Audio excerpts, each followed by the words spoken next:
folks, Ben Gilbert here, and we've got the DualShock 4, and it's connected to Sony's PlayStation 4, the brand new next-generation game console from Sony. Comes out this Friday.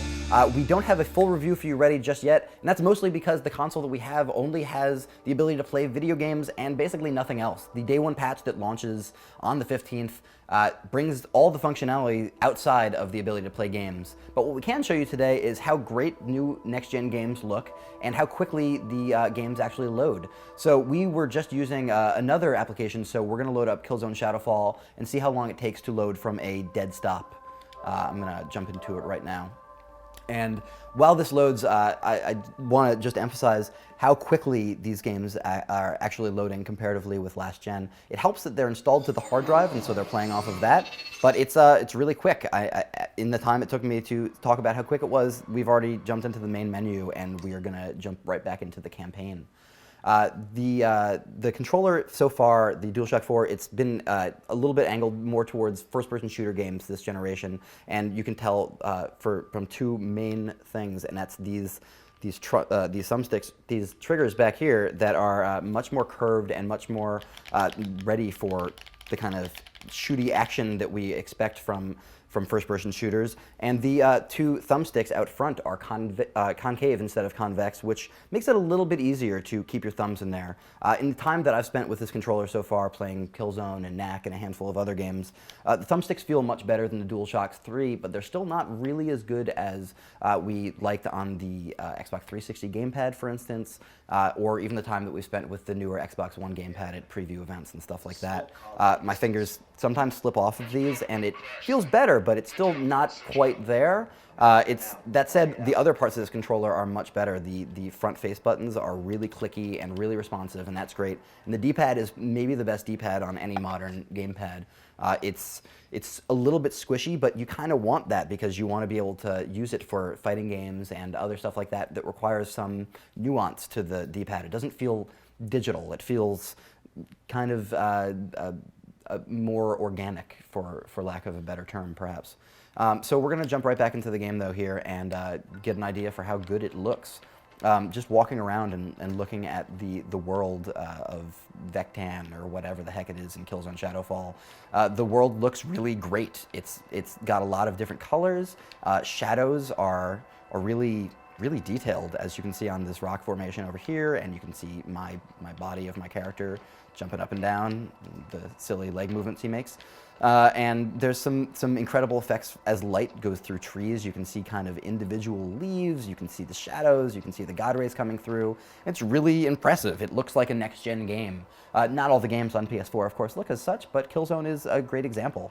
And jumping right into the action here, we've got a handful of dudes who I can quickly get rid of using the DualShock 4, and it feels good, right? Like the triggers are responsive and clicky, and it works quickly, and it feels comfortable and natural. There isn't a big learning curve using the DualShock 4. Even the motion pad or the touchpad in the middle feels really good and easy and intuitive. After maybe 10 minutes using it, you incorporate it into your gameplay pretty quickly, and it's not really a problem.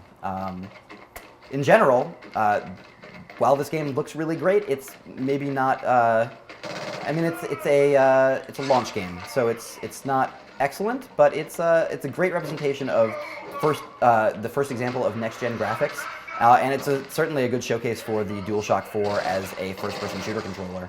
I'm gonna try to dispose of these guys real quick. And it's easy. I'm generally pretty bad at first-person shooters on the PlayStation, so I guess I'm a pretty good example of how they've improved the DualShock 4 for the PlayStation 4 as a shooting controller. It just feels better. We're going to jump out of Killzone Shadowfall, which you can see I'm not very good at, and show you a little bit of the UI. So the little bit of the UI that we've got here is the kind of main content area where you'll see a lot of your stuff populate. Some of these games are actually not playable right here, right? So if I jump into Just Dance, It shows that the wrong disc is inserted for Just Dance 2014, and that's because all these games actually install to the hard drive automatically when you put in the disc. So all your games, no matter whether you have the disc in the console or not, are actually going to show up here on your main dashboard. If we had PSN connected, you could explore your trophy data, you could explore what other friends have played it, and it gives you a little bit more dynamic of a view. We'll see more of that in the coming days as PlayStation Network goes live. Unfortunately, a lot of this stuff just isn't available just yet. The PlayStation Store isn't available just yet. Notifications aren't there, your friends list, messages, parties, your profile, trophies, any of that good stuff. Trophies are a little bit more expanded. We can jump into settings and kind of go through some of this, and most of it just, again, isn't here, unfortunately. So this is where you'll set up remote play, your PlayStation app, the various display stuff, network, the kind of standard system settings that you would see on any game console. It's a little bit more in depth as there's added functionality on the PlayStation 4, stuff like remote play and second screen and whatever else, but it's pretty standard. So we'll have a fuller review as this stuff goes live in the coming week, broadcast, the streaming, sharing clips, uploads, and the PlayStation Network, the store. Basically, again, everything else outside of playing video games. So far, the PlayStation 4, it plays video games. It plays them quickly. They look really nice. Whether or not this is going to be the console that you should buy this holiday remains to be seen. So here we are with the PlayStation 4's The Playroom. It's the application that comes on every PlayStation 4, and it's really more of a tech demo for both the touchpad, the tilt sensor, the rumble motor, and the PlayStation 4's new camera. So you'll see I'm able to quickly swipe up on this touchpad and shuffle through the various kind of example software that's on here, and the most representative is probably the AR bots, which allows basically to demonstrate the touchpad here on the DualShock 4, as well as my interaction with the augmented reality characters it puts into the room with us. First things first, Asobi is going to dump a bunch of different AR robots into the inside of this controller, and you're feeling it rumble in the meantime. And the speaker on the front of the controller, you can actually hear the guys inside screaming in terror as I terrorize them by shaking around their house. And the controller is rumbling in turn. And if we actually jump inside the controller, you can see that they're all being terrorized by me shaking the controller, which is in real time to show off the tilt motor.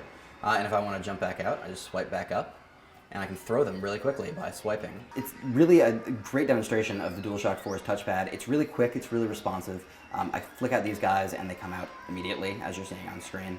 And also, the other application is that you actually can push in the DualShock 4's touchpad to be a button itself, and here it's a vacuum, so I can suck these guys back into the controller. As you can see, I'm pointing it up, and the light bar is reacting as such. It's being read by the camera so that it's pointed up, and it works really, really well. It's immediate. There's no delay here. I'm able to move it around the room, and it follows in turn. And if you throw these guys back out, I can walk right over to them in real life and kick them. And it works immediately, and it's interactive, and the camera does a great job both of interpolating where they are in the room and even interpolating the light source of the room and gives them shadows accordingly. It's honestly very impressive, and it shows off a lot of the stuff that's really great about the new DualShock 4 and the new PlayStation 4 camera that doesn't sadly come with the PlayStation 4 that arrives this Friday. We'll have much more thorough impressions of both the DualShock 4 and the new camera, as well as, of course, the console itself in our full review that runs later this week. Thanks very much.